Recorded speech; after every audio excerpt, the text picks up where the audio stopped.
Bonjour et bienvenue sur Gingembre Podcast. Moi, je suis Marie et je vous accueille dans ce podcast où on explore ensemble le yoga au-delà des postures. Où on en tire les enseignements pour notre pratique et notre vie quotidienne. Aujourd'hui, je suis hyper contente d'accueillir Florine, qui est médecin assistante en formation en gynécologie obstétrique. Elle est originaire de Suisse romande. Florine, elle a grandi dans la région d'Yverdon-les-Bains. Elle a étudié du côté de Lausanne et en Allemagne, en tout cas c'est ce qu'elle m'a dit. Puis après, elle a exercé à travers la Suisse. Je la laisserai encore détailler son parcours. C'est pas tout. Florine, elle est en parallèle de son parcours médical, elle s'est aussi formée au yoga. Notamment, elle a fait une formation de 200 heures à Bali et 100 heures en prénatal et postnatal, sauf erreur de ma part. Et du coup, c'est cette double approche un peu scientifique, corporelle, médicale, peut-être aussi un peu plus sensible, qu'elle va partager avec nous aujourd'hui. On va parler du yoga prénatal, du yoga postnatal, du souffle, du périnée, d'ancrage, de solitude, d'injonction, de plein de choses qui touchent les femmes en général, la maternité peut-être en plus particulier. Et voilà, je te souhaite la bienvenue, Florine. Merci d'être là. Merci de m'accueillir. Je suis vraiment très ravie d'être là et j'ai hâte de cette interview. Est-ce que, Florine, tu peux commencer par nous parler de ton parcours, peut-être? Je pense que tu l'as assez bien résumé, mais bon, en tout cas, mon parcours médical, ou peut-être je peux aussi commencer. J'ai pensé en fait juste expliquer comment j'en suis venue à faire du yoga. Et chez moi, ça a été vraiment un déclic au moment de terminer mes études de médecine. Pendant ma période de révision, donc c'est plusieurs mois, il y a eu des cours gratuits qui m'ont été proposés au bord du lac. Et tout à coup, ça a été une vraie ressource. Et à partir de ce moment-là, le yoga est venu faire partie de mon quotidien jusqu'au moment où, durant mes premières années d'assistanat, j'ai eu besoin d'aller me ressourcer et j'ai décidé d'approfondir mes connaissances sur le yoga de manière intensive en faisant les 200 heures de Hatha Yoga à Bali. Et puis comment le yoga, ou quelle place tu accordes au yoga ou au mouvement dans ta pratique médicale ou professionnelle? Je pense que c'était pas forcément réfléchi, mais je pense que de manière générale dans ma vie, le mouvement est important. Et après, si on regarde ça sous le prisme de la médecine, je pense que le mouvement, c'est la santé. Après, pour moi, le yoga, c'est bien plus que le mouvement. C'est une partie du yoga, c'est le mouvement. Mais je dirais que c'est un bon complément où l'un vient compléter l'autre ou enrichir l'autre plus que compléter. Est-ce que toi, tu recommandes le yoga prénatal à tes patientes? Je pense que c'est toujours délicat. Je suis aussi dans une phase de ma formation où je suis assistante, donc je pense qu'on n'a pas... C'est difficile de porter sa voix, et puis surtout quand on propose des choses qui sortent un petit peu des manuels. Mais bien sûr, en tout cas, je le suggère toujours, sans pouvoir porter autant fort et autant loin la voix que j'aimerais bien. Est-ce qu'il y a des situations ou des pathologies de grossesse où le yoga, c'est vraiment pas du tout recommandé? Alors, en effet, il y a des situations, par exemple, on pourrait penser à une menace d'accouchement prématuré, quand le col se raccourcit ou s'ouvre avant que ce soit le moment qu'il le fasse. C'est des situations à risque où on déconseille de faire trop d'activité physique pour empêcher que la situation se péjore. Néanmoins, moi, j'aime bien rappeler dans ces moments-là que le yoga, c'est justement plus que le yoga postural. Et ça, c'est une chose que je pense qui est une des choses les plus marquantes pour moi, c'est cette idée de ne pas pouvoir pratiquer le yoga postural. On peut pratiquer le yoga autrement. Et en fait, de se rappeler que dans l'ordre des piliers du yoga, la toute première chose, c'est les yamas, c'est les valeurs en fait qui sont transportées ou qui sont portées par le yoga. Et la toute première, c'est juste la non-violence. Le ahimsa. Et pour moi, juste de me rappeler à ça et de me dire, commence déjà avec de la non-violence et commence aussi tout d'abord avec la non-violence envers toi-même. Et ça, on peut, je pense, à mon avis, tous s'améliorer là-dedans, dans la manière dont on se parle. Donc, si on veut, on peut dire, je fais quand même du yoga et je suis bienveillante avec moi. Donc, c'est aussi ouvrir d'autres perspectives de comment on peut pratiquer le yoga. Mm-hmm. Et si on en revient plutôt du coup aux aspects du mouvement, du yoga et du mouvement peut-être plus général pendant la grossesse, c'est quoi les principaux bénéfices? Bon, je pense que sur le plan purement physique, la grossesse s'accompagne souvent de douleurs lombaires ou de douleurs sciatiques. Donc ça, c'est excellent le yoga pour ça. Il y a plein de postures qui permettent de soulager ces douleurs et aussi de les prévenir. Je pense un des autres aspects, c'est la prise de conscience du périnée, de sentir cette zone pour pouvoir s'habituer à le relâcher, à le forcer. Enfin, ça, c'est vraiment un doux équilibre à trouver. Et puis, je pense aussi que c'est tout un travail d'accompagnement qui prépare à l'accouchement. On peut apprendre à mieux respirer, à mieux être en présence. Et puis, in fine, je pense vraiment la connexion avec le bébé et la connexion d'abord à soi, de manière générale avec le yoga. Et puis, tout particulièrement dans le yoga prénatal, le fait de se connecter avec son bébé. Tu en as parlé avant du périnée. On en parle beaucoup du coup en cours de Ouais. yoga prénatal. D'ailleurs, il y a beaucoup de femmes qui découvrent qu'elles ont un périnée à ce moment-là, ce qui est un peu triste, il faut quand même le dire, mais c'est souvent le cas. Est-ce que toi, tu peux nous expliquer pour les gens qui connaissent pas trop, qui sont un peu, je vois globalement, mais je suis pas hyper sûre de ce que c'est ou de qu'est-ce que je ressens à ce niveau-là. Est-ce que tu peux nous expliquer un peu pourquoi c'est si central pendant la grossesse, pendant l'accouchement, puis comment on peut aider à préparer cette zone? Ouais, je pense que c'est très difficile parce que en plus on va en demander beaucoup à cette zone comme tu dis. Donc il faut s'imaginer vraiment ça. Moi je trouve la meilleure image c'est le hamac qui en fait la plupart du temps, hormis au moment de l'accouchement, on va lui demander de retenir, d'être le socle, d'être solide parce que ça maintient tous les organes du petit bassin, donc comme la vessie, l'utérus et aussi les ondes intestinales, le rectum. Pour qu'ils restent à leur place. Donc on veut la plupart du temps qu'ils soient solides. Et puis, tout à coup, au moment de l'accouchement, on veut qu'ils puissent se relâcher.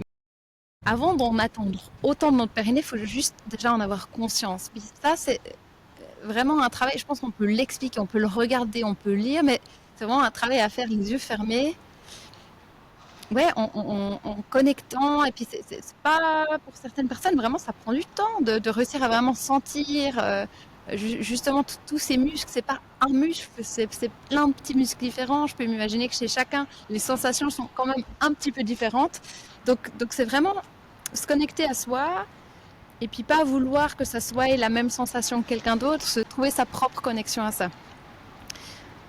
Je dirais que c'est ça. Et puis, je sais plus exactement ce que c'était ta question. Comment le yoga il peut aider à préparer cette zone? Donc, je pense la première chose, c'est la connaissance, juste d'apprendre à connaître cette zone de son corps, apprendre à le contracter, ce qui est important justement pour ce rôle de soutien. Et puis, en le contractant, on apprend de fait aussi à le relâcher. Et puis ça va être super important pour le moment de l'accouchement. Et je pense aussi que les femmes qui ont une conscience de leur périnée en prénatal vont aussi potentiellement, à mon avis, avoir une meilleure récupération après, parce qu'elles connaissent cette zone.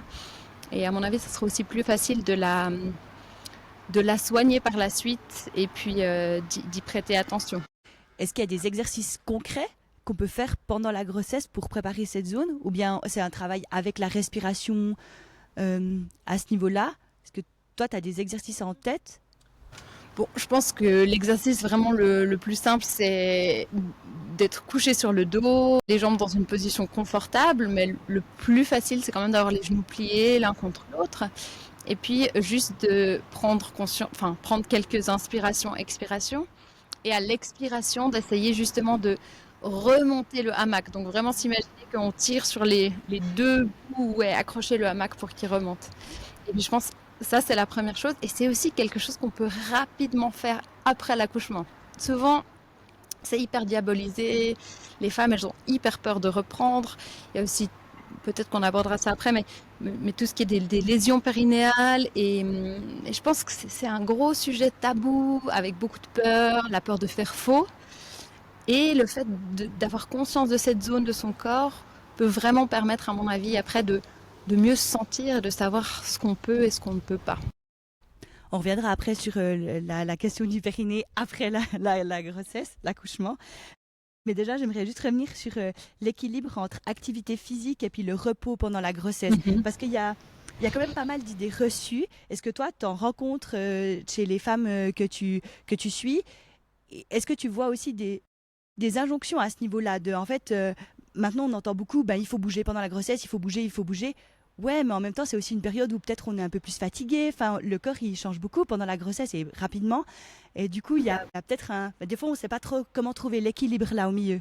Ça, c'est quelque chose de vraiment pas évident. Et je pense que de manière générale, la pratique du yoga nous ramène à cette présence à soi, qui est à chaque instant différente et qui nous permet en se connaissant, en étant présent à soi, justement, de savoir ce qui est juste ou pas. Mais ça, c'est pas inné, c'est quelque chose que je pense qu'on doit vraiment travailler. Mhm. Alors personnellement, je suis encore absolument en route avec ça. Donc, je pense que c'est très difficile et moi j'ai souvent tendance à dire, bon, il y a clairement des femmes à qui faut essayer un petit peu d'inculquer la motivation à bouger, ça c'est aussi une frange de la population qui existe. Et puis il y en a d'autres, il faut les freiner un petit peu, puis justement les ramener à soi, à cette présence, et puis essayer de déconstruire les injonctions. Je pense qu'il y a beaucoup de femmes qui se mettent énormément la pression. La grossesse, c'est un domaine de leur vie dans lequel il faut performer encore une fois. Et puis justement leur dire que il n'y a rien à faire si ce n'est que d'être là et d'être en chemin et de s'adapter à la forme du jour.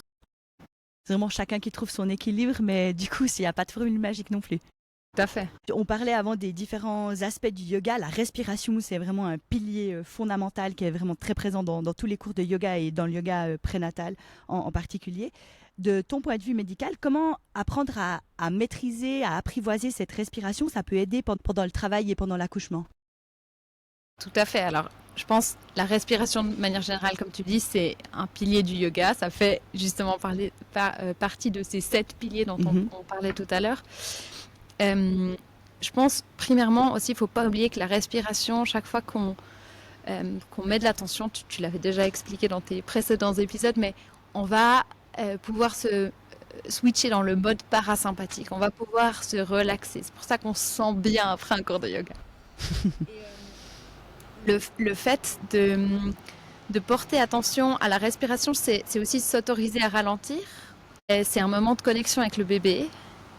Pendant les cours de yoga prénatal, on apprend aussi à respirer dans les moments justement qui vont être plus difficiles de l'accouchement, notamment lors des contractions. Je ne sais pas si tu veux que je donne des exemples, mais par exemple, 2 respirations qui sont assez connues, c'est la respiration en J. Donc c'est le fait de prendre une grande inspiration et puis d'expirer comme une forme de J. Ça veut dire profondément en bas et puis vers l'avant. Ok.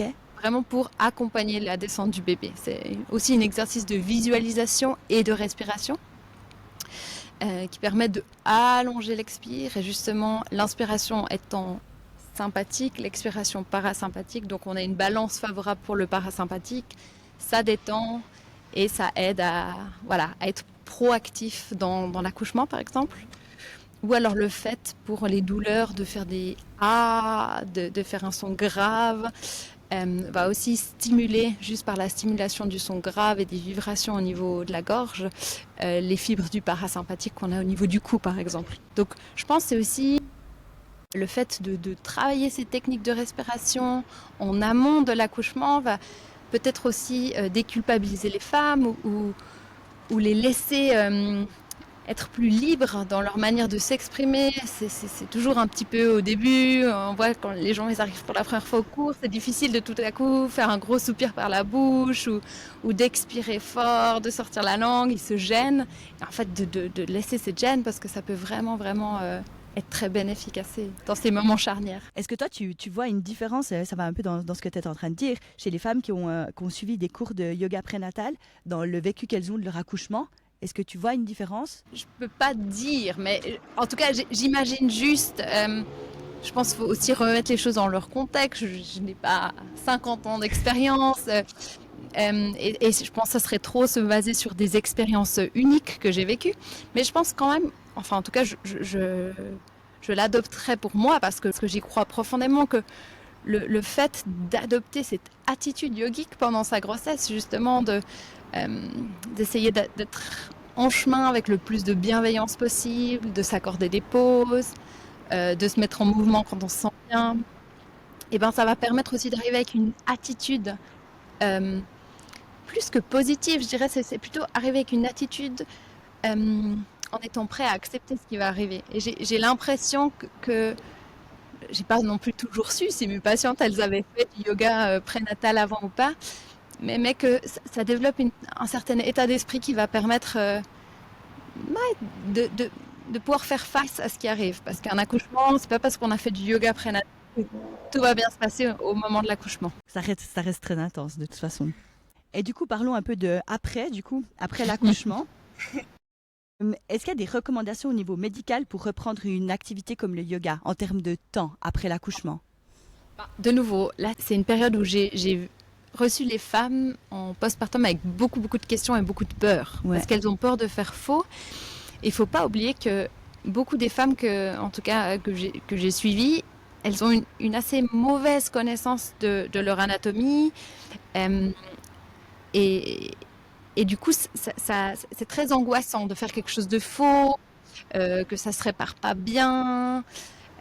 Donc, je pense par rapport à ça, vraiment, encore une fois, le fait d'apprendre à se connaître en amont, va permettre une récupération plus rapide.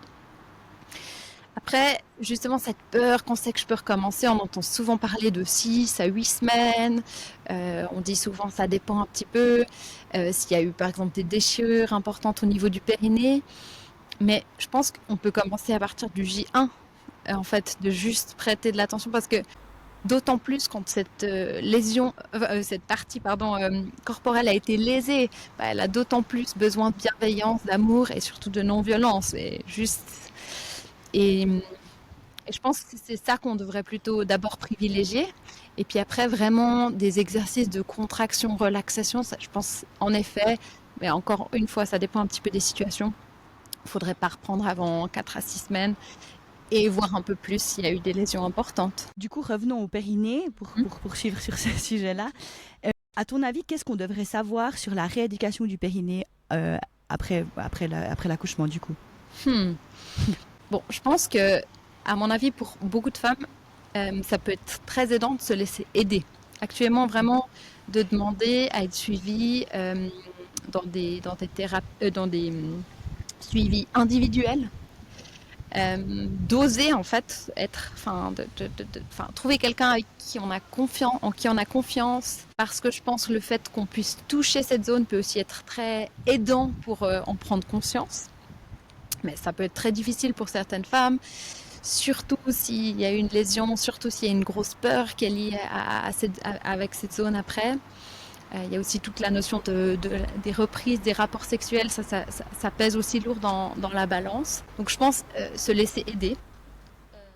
Tu penses par physio, sage-femme? Alors je pense que les physios sont très très bien pour ça. Les sages-femmes, je pense qu'il faut qu'elles aient une connaissance spécifique ou qu'elles aient une formation spécifique. Je pense qu'il faut faire aussi très attention dès que c'est des séances individuelles. Juste se sentir à l'aise avec la personne. Et puis après, je pense que la chose la plus importante, c'est la régularité. Je pense vraiment c'est un travail de longue haleine de se remettre au niveau du périnée en postpartum. Est-ce que tu penses que le yoga postnatal, ça peut être un allié là-dedans, du coup? Absolument, ouais.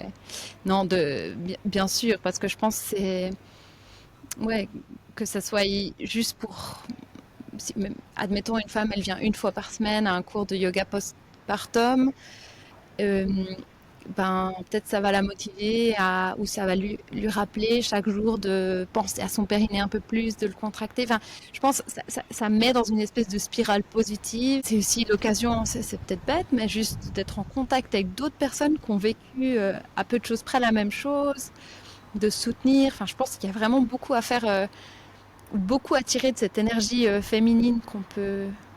on est assez forte pour se soutenir.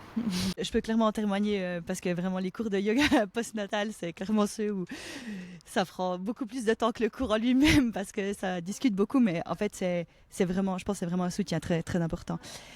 L'autre aspect, il y a le périnée, mais il y a aussi la diastase. Et ça, je vois souvent beaucoup de questions en fait qui reviennent quand je vois dans mes cours. Ce qu'on peut faire, ce qu'on peut pas faire, combien de temps ça prend pour se remettre, quand est-ce qu'il faut s'inquiéter, est-ce qu'il y a des mouvements qu'il faut pas faire. Enfin, ça, c'est toujours un peu des questions. Oui, puis en plus, ça se remet, ça prend du temps quand même à revenir. Est-ce que toi, tu peux du coup donner des conseils là-dessus? Ouais.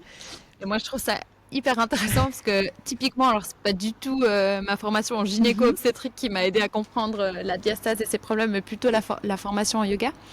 En fait, la diastase, peut-être juste expliquer ce que c'est le fait que les muscles grands doigts, donc en fait nos abdominaux, ceux qu'on essaye avec des crunchs de faire un six-pack, c'est ceux-là qui doivent se séparer ou en tout cas s'éloigner l'un de l'autre pour pouvoir faire de la place pour que le ventre puisse s'étendre. Et le problème, c'est que parfois, il reste un petit peu béant, il reste un petit peu ouvert en postpartum. Et le risque, c'est qu'on peut bien sûr faire aussi une hernie à ce niveau-là. Donc, ça veut dire qu'il y a les anses intestinales qui pourraient s'insérer là ou venir gêner. Et puis aussi, esthétiquement, c'est difficile et c'est pas très agréable.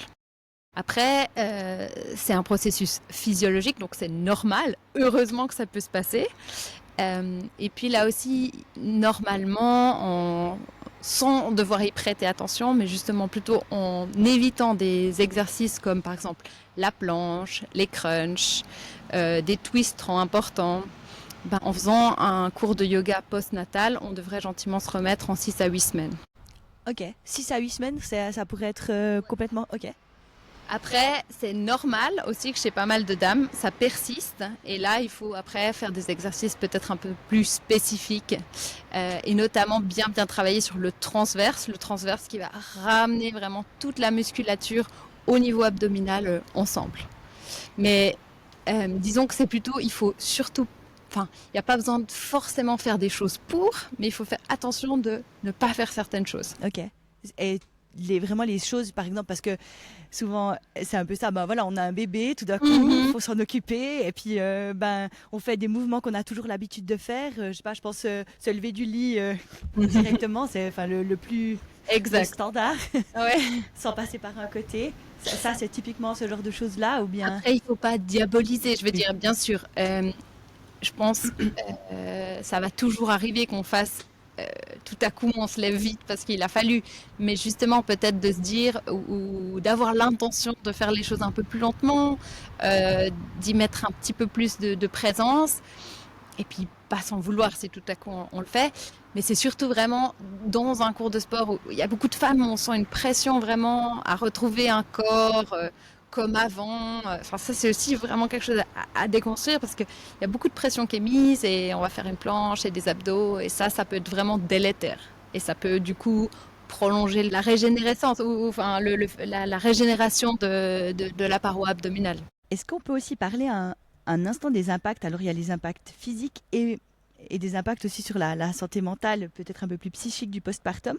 Et puis de la manière dont le mouvement, le fait de bouger, peut-être de sortir de chez soi, on l'a déjà un peu évoqué avant, ça peut vraiment être un vrai soutien dans cette phase. En effet, on revient un petit peu à ce qu'on disait au début, mais je pense que le mouvement est quelque chose de fondamentalement bon et physiologique. On sait, une activité physique régulière va avoir vraiment beaucoup d'effets bénéfiques.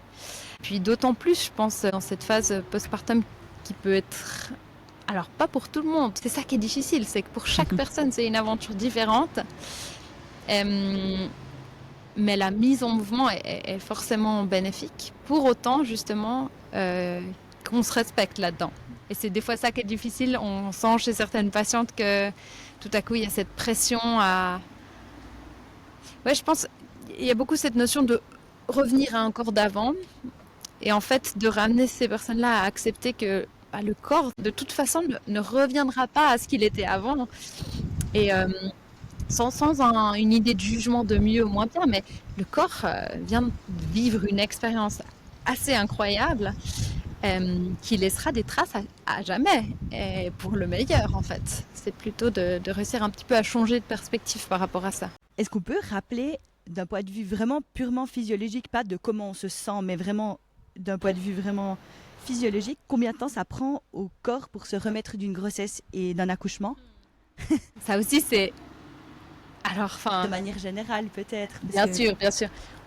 Souvent, il y en a qui parlent du quatrième, de la vraiment quatrième phase, du quatrième trimestre qui commence, qui serait cette phase postpartum. Mais à mon avis, ça c'est bien sous-estimé de parler de trimestre. Moi, je dirais, en tout cas, on parle de minimum 1 année. Il faut se laisser vraiment du temps. Je pense que ça prend plus de temps que la grossesse en soi. Parce qu'il y a aussi tout à coup peut-être toute l'attention qu'on pouvait s'offrir ou tout ce qu'on pouvait mettre en place pour soi-même, ben, je pense qu'il y a un tout nouveau rythme à trouver et les choses prennent plus de temps. Et d'accepter que ce rythme change et qu'on doit aussi être plus patient vis-à-vis de soi-même, vis-à-vis de retrouver des sensations dans son corps.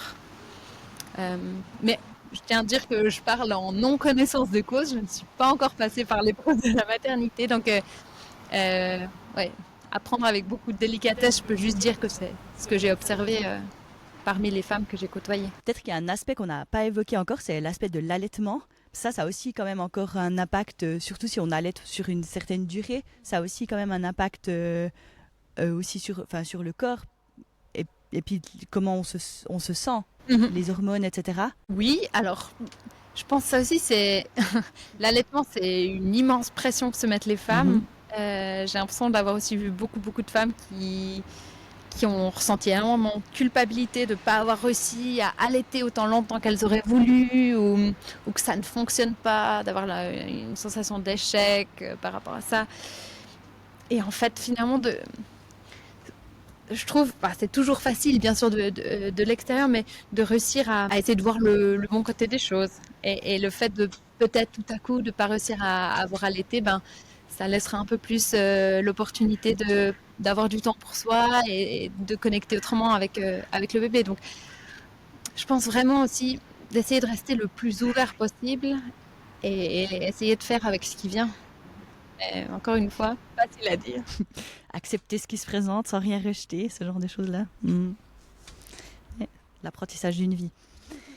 Est-ce que toi, il y a une phrase ou un conseil que tu aimes bien donner à tes patientes en fin de grossesse ou en postpartum, quelque chose que tu as l'impression que ça fait du bien à entendre ouais, aux femmes que tu as pu suivre ou que tu suis?